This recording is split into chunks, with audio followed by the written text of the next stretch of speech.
This is Me Before Mom, the podcast that helps moms stay connected to themselves while doing the most important job they'll ever have. And I'm your host, Bert Anderson. Hello, this is Bert Anderson, and you are listening to Me Before Mom. And today, we are going to talk about the things that I have wanted to say, but I haven't said yet. So here are things that I always wanted to say.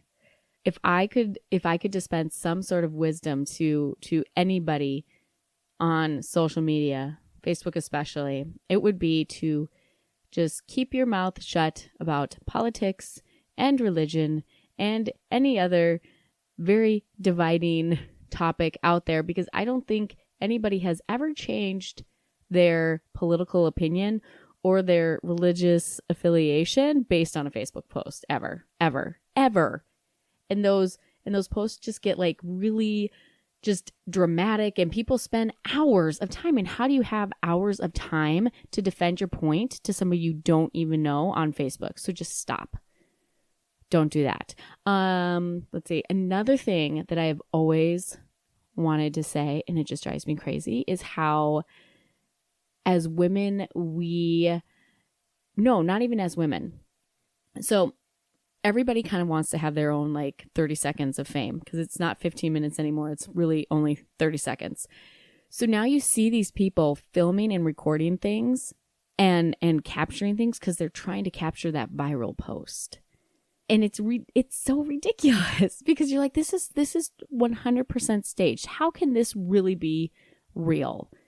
If you look at some of the things that people post, and I guess I only know because I'm in the blogger sphere. And so I see other bloggers, but you can totally tell when some of these things are staged.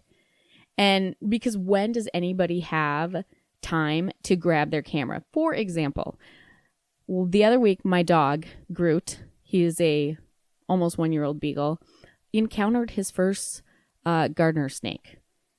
And it was the funniest thing that I have seen in my life. And I all of a sudden was like, what is he doing out there? Because he kept like jerking back and then jerking forward and then jerking back and then jerking forward. And then finally I was like, oh, it's a garter snake. Oh, I need to grab my phone. Ooh, what if this goes viral? What if this is amazing?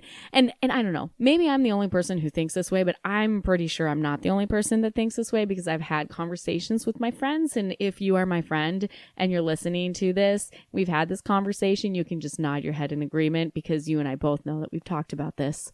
But you cannot capture life so that you can get a viral post. So I guess what my annoyance with it is, now that I'm verbally word vomiting over you guys, is that it's like we're trying to create situations that bring us attention.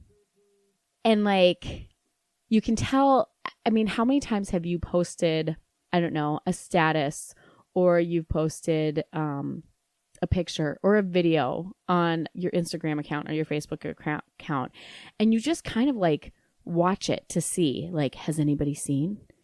It's kind of like, if the bear poops in the woods and nobody sees them, like, does it really happen, or whatever that is? Or maybe it's a tree, the tree falls down, something. If a person writes a Facebook status update and nobody responds and nobody reacts, did it really happen? Is it real?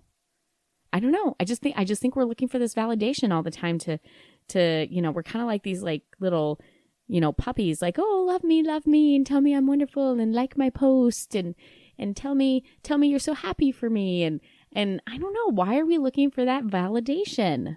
Why? I am looking for that validation. I am the kind of person who is a very, I took a test. It's called Gallup's Strengths Finders. It's your top 5 strengths.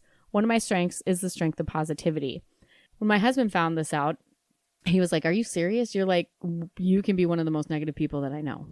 And what I have learned about the strength of positivity is, for me, if it seems like there is no hope, and if I cannot find a positive spin to something, I just kind of shut down and am like doom and gloom. And so this translates into my own, weight loss journey and working out and needing a trainer who is positive and celebrates little achievements all the time. I am like a dog. I'm like a puppy. And I need the treat, and I need to be told that I'm amazing and I'm great. And I don't need to talk about how maybe in the past I've done the same thing and then it's all failed, because that's negative, and then that makes me feel like there's no hope. And so social media is kind of like that, because deep down inside, you can have all the confidence in the world and really you just want to be known and to be loved. Doesn't that sound cheesy? To be loved and loved in return. But there's something to say about that. So, and I've had great success now that I'm working with somebody, a trainer who is very positive and kind of challenges me on my own self-thought. And I didn't even realize that I was doing this. And you should do this too. If you struggle with kind of negative self-talk and you're not even realizing that you're doing it, you need to adopt a rule of choose a friend. So for me, my trainer, her name is Jules. And she said, if you would not say something to me, if you wouldn't say that about me, you cannot say it about yourself. And that was very eye-opening. And I was like, oh, you are correct. You're correct. And so I started kind of implementing that. And I would look in the mirror and I'd be like, oh my gosh, your face is so, oh, wait just a second. I wouldn't say that to my friend. So why am I going to say it to myself? I'm not going to say it to myself. So that is, I don't even know where that came from, guys. That was kind of just a rabbit trail. A rabbit trail of we all want to be loved on Facebook, and we all want to capture those viral moments because it's cool. It's really cool if you are, the person who decides to ask a celebrity out to a prom, and all of a sudden, the celebrity decides that they're going to go, or they respond back to you. That's really awesome, but that's a really rare thing. How many people actually try to get a celebrity to go to their prom? I'm pretty sure it's a lot. I know that it wasn't that many when I was in high school because we didn't have social media and easy access to celebrities. So that's what I think about that. So I think what we all need to do, rather than trying to get our affirmation from social media, from Facebook, rather than trying to seek attention, like a little puppy dog, love me, love me. We just need to understand that everybody is like that. We're not the only ones. A little perspective is a good thing. And you just need to be kind to yourself. Cut yourself a little slack. Go easy. Give yourself a little grace. And just be kind to who you are. That's all we have. Thank you so much for listening. Be sure to connect with me on bertmanderson.com, and please visit our website, matriarchdm.com, for all of the show notes and to hear other awesome podcasts.